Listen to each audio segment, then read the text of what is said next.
எனக்கு பிரியமானவர்களே, உங்களுக்கு இன்று ஒரு நன்மையான வாக்குத்தத்தத்தினை கொடுக்க கர்த்தராகிய நான் வந்திருக்கிறேன். நான் கொடுக்கக்கூடிய வாக்குத்தத்தத்தினை என் ஜனமாகிய நீங்கள் பெற்றுக்கொள்ளுங்கள். உங்களுக்கு வேதாகமத்திலிருந்து சொல்லுகிறேன். ஏசாயா 45 அதிகாரம் 4 வசனம்.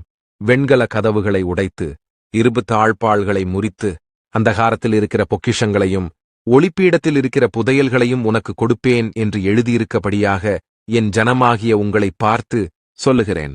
என் மகளே, என் மகனே, உங்களுக்கு ஒரு பொக்கிஷத்தை நான் தரப்போகிறேன். உங்களுக்கு புதையல்களை தருவதற்காக காத்திருக்கிறேன். உங்களுக்கு புதையல்களையும் பொக்கிஷங்களையும் கொடுப்பதற்காக வெண்கல கதவுகளை உடைத்து உங்களுக்கு தருவேன். வெண்கல கதவுகளை உடைத்து, இரும்பு தாழ்பாள்களை உடைத்து உங்களுக்கு பொக்கிஷங்களையும் புதையல்களையும் கொடுப்பேன். இனிமேல் நமக்கு விடுதலை இல்லை, நாம் அடைப்பட்டு விட்டோம் என்று எண்ணுகிற என் ஜனமாகிய உங்களுக்கு கர்த்தராகிய நான் சொல்லுகிறேன், உங்களை விடுவிக்க இருப்பு தாழ்பாள்களையும் வெண்கல கதவுகளையும் உடைத்து உங்களை விடுவிப்பேன். உங்களுக்கு நான் பெரிய ஆசீர்வாதங்களை கொடுப்பேன். என் மகளே, என் மகனே, உங்களுக்கு விலை உயர்ந்த பொக்கிஷங்களை கொடுப்பேன். நீங்கள் கர்த்தராகிய என்னை விசுவாசிக்க வேண்டும். கர்த்தராகிய என்னை ஆராதிக்க வேண்டும். நான் பேசும்பொழுது நீங்கள் அதை செவி கொடுத்து கேட்பவராக இருக்க வேண்டும். கர்த்தருக்கு கீழ்ப்படிந்து நடக்க வேண்டும். நீங்கள் இயேசுவின் அன்பையும் நான் கொடுக்கிற சமாதானத்தையும் பெரிய பொக்கிஷமாக எண்ணி உங்களுடைய வாழ்க்கையை கர்த்தருக்காக ஒப்புவித்து வாழ வேண்டும். நீங்கள் கர்த்தரை அறிந்து கொள்வது உங்களுக்கு உங்களுடைய வாழ்க்கைக்கு பெரிய ஆசீர்வாதமாகும்.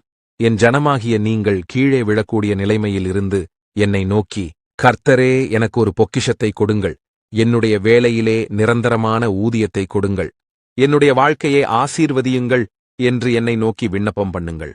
உங்களுடைய தேவைகளை சந்திப்பதற்கு தேவையான சக்தியை உங்களுக்கு கர்த்தராகிய நான் கொடுப்பேன். தேவனாகிய நான் உங்களை ஆசீர்வதிப்பதற்கு நீங்கள் நீதிமான்களாகவும் பரிசுத்தவான்களாகவும் உங்களுடைய வாழ்க்கையிலே நடக்க வேண்டும். இன்றைக்கே நீங்கள் கேளுங்கள், விசுவாசத்துடனே கேளுங்கள். என்னை நோக்கி, ஆண்டவரே, எனக்கு ஒரு பொக்கிஷத்தையும் புதையல்களையும் எனக்கு கொடுங்கள், உங்களை நான் விசுவாசிக்கிறேன்.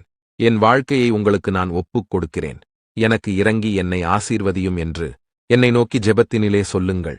அப்பொழுது கர்த்தராகிய நான் இறங்கி உங்களுக்கு அற்புதங்களையும் ஆசீர்வாதங்களையும் நிகழ்த்திடுவேன். என் ஜனமாகிய நீங்கள் உங்களை நேசிப்பதற்கு யாருமே இல்லை என்று கவலைப்படாதீர்கள்.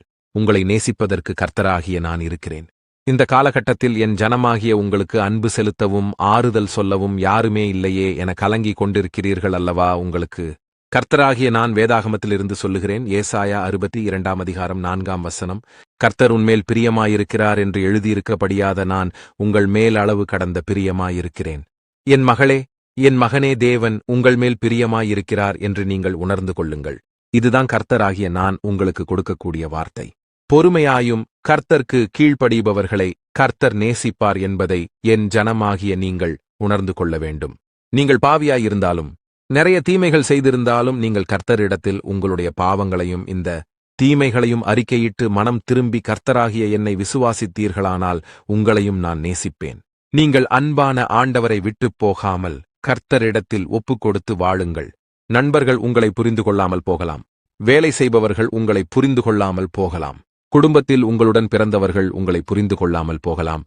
உன்னுடைய அண்ணன் தம்பி உங்களை புரிந்து கொள்ளாமல் போகலாம். ஆனால் கர்த்தராகிய என்னால் உங்களை எப்படி புரிந்து கொள்ளாமல் இருக்க முடியும்? உங்களை எப்படி நேசிக்காமல் இருக்க முடியும்? என் ஜனமாகிய உங்களை நான் மிகவும் நேசிக்கிறேன். நீங்கள் பயப்படாமல் கர்த்தருக்குள் வந்து அடைக்கலம் புகுந்து கொள்ளுங்கள்.